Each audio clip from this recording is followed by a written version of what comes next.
All right. Well, we have been talking about that Frenchy French word, mise en scène, putting into the scene, and what that means for cinema. Now, as we talked about the 6 different elements of mise en scène, it's important to see them in practice. So today we're going to look at 3 different clips from some very, very famous movies and quickly talk about how the mise en scène is adding to the storytelling. And this will be in preparation from Pan's Labyrinth, which we're going to start today. The first movie we're going to look at is the 1993 Steven Spielberg film Schindler's List. Now, if you don't know anything about Schindler's List, it's set during the Holocaust. The main character, Oskar Schindler, is a businessman. He works in iron and steel manufacturing, and basically he decides to profit off of the war. However, about halfway through the film, he realizes that there's more to life than business. And so he has to kind of make this hard decision. Do I go with country or do I go with my heart? Now, even though the film was made in 1993, Spielberg decided to film it in black and white, except for this one scene. So I'm going to show you one quick scene. As you watch it, pay attention to the particulars of mise en scène. What is the lighting doing? What is the staging doing? The setting, all of that stuff. So here we go.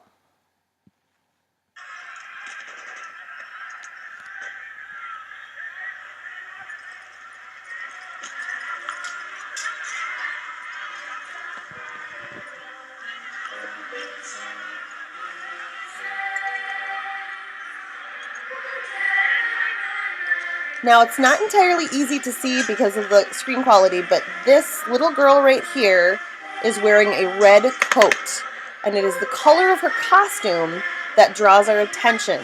We as viewers can presume that that's exactly where Oskar Schindler is looking. Also, if we look at timing and staging, the girl is relatively static, where everything else around her is pretty frantic. There, you can see it much better. Now, why would he be focusing on the little girl? Well, he realizes that this war is affecting everyone, the young and the old, and that's kind of what makes him start to change his mind. Now, the little girl rarely leaves the frame.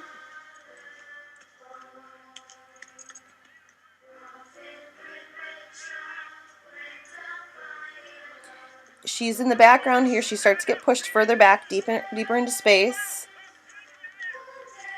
And even though he wants to focus on her, he can't ignore what's happening in the foreground.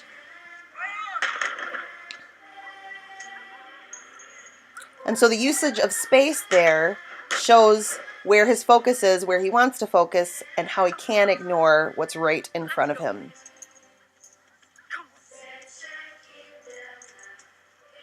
As far as lighting, you might notice that the scenes in the ghetto are more darkly lit.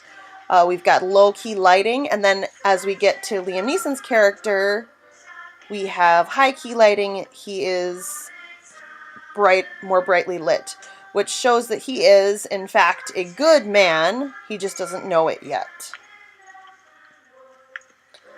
Also, if you think about where he is in relation to the rest of the scene, he is up above, looking down, because he is clearly in a position of power and he has to decide what to do with that power.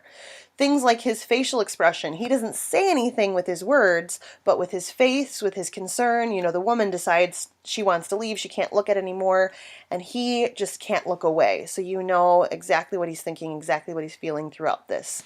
Now, if you've seen this movie, the really compelling thing is that little girl is not actually a major character at all. She's just in this one scene, and then at the very tail end of the film, you see a cart come by with all sorts of clothes from the concentration camp, and amidst the clothes, you see a tiny red jacket. Just super compelling scene from Steven Spielberg. The second scene we're going to look at is from one of my favorites, Francis Ford Coppola's 1972 Magnifique, The Godfather. We are going to see kind of the climax of the film, so this is sort of a spoiler, but a very, very famous scene, the baptism scene.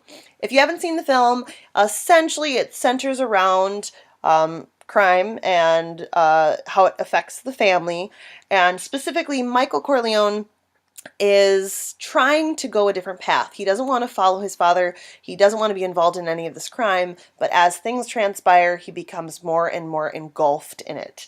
And so this particular scene is when Michael Corleone is becoming the new godfather, the head of the household. And we've got two scenes interspersed together. The baptism, followed by a series of murders of a rival group. Satan.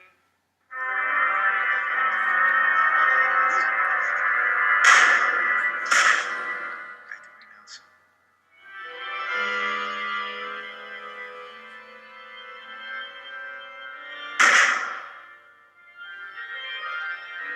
And all his works.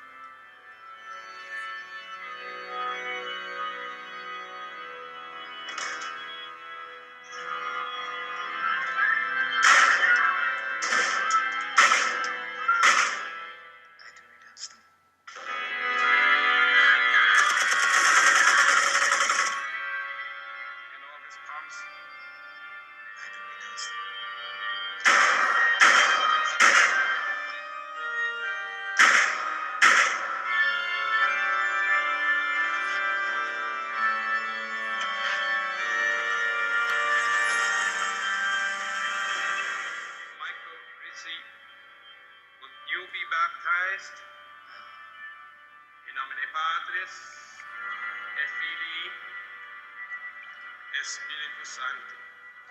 Michael Rizzi, go in peace, and may the Lord be with you. Amen.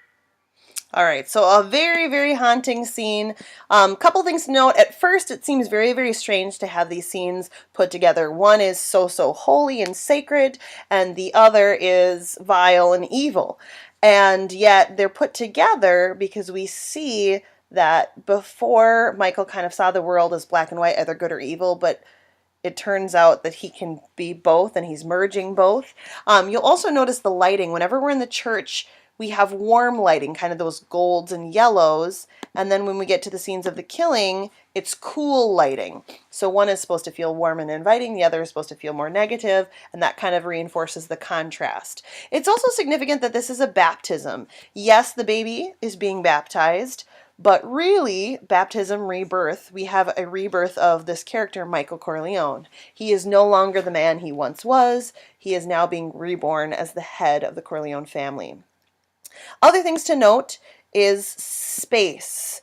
All of these murders, and I'm not going to replay them again because they're pretty violent, but all of the murders take place in some sort of confined area. One in an elevator, one in a stairwell, one in a revolving door, one while somebody's getting a massage, another while they're in the bedroom. So they're confined, intimate spaces, and it kind of shows two things.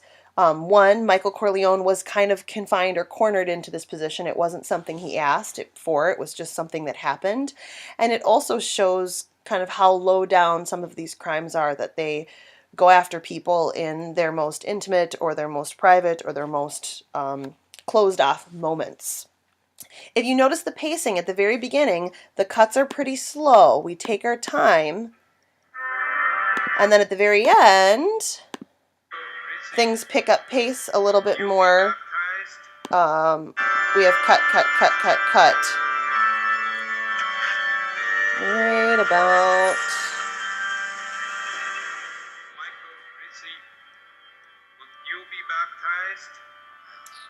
It's kind of slower here. Now we've got quicker cuts going from location, connecting the series of events together and kind of showing how things built up, progressed, and kind of unraveled in front of him. The last scene, and there's more to talk about that. You could talk about that scene all day. It's beautiful, beautiful. The last scene we're going to talk about is from David Fincher's 1991 classic, The Silence of the Lambs. We talked about this movie a little bit in class, but basically the premise is we have a forensic officer of sorts, Jodie Foster's character, and her job is to track down a notorious serial killer named Buffalo Bill. Buffalo Bill preys on women, so the fact that she's female kind of heightens the tension, and she eventually finds out the location of his home, and the rest is history. So in this scene, you will see her enter his lair. And it's pretty much a combination of lighting, space and time, lighting, space and time, lighting, space and time.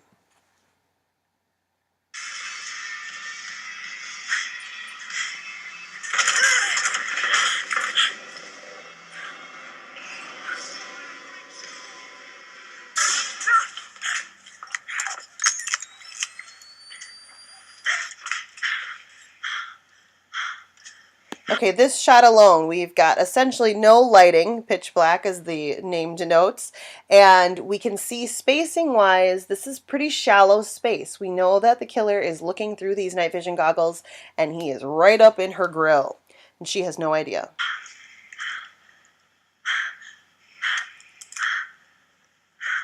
Now, the timing here is what makes it creepy, because he's just standing there staring at her.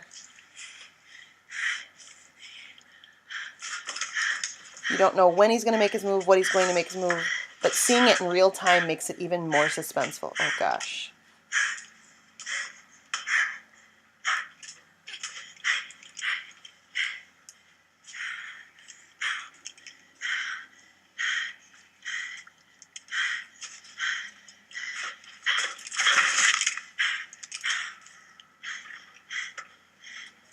And those slow cuts back and forth from his point of view to her point of view, David Fincher really takes his time allowing that suspense to build, and you know that he's taking his time. He's somebody who's meticulous and well planned out, and so that's why he's been able to get away with so much, and so that fear factor is even higher.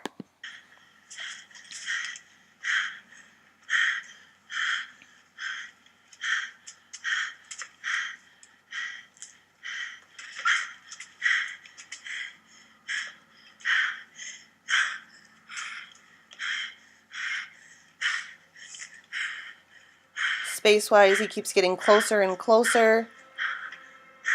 So close, he almost...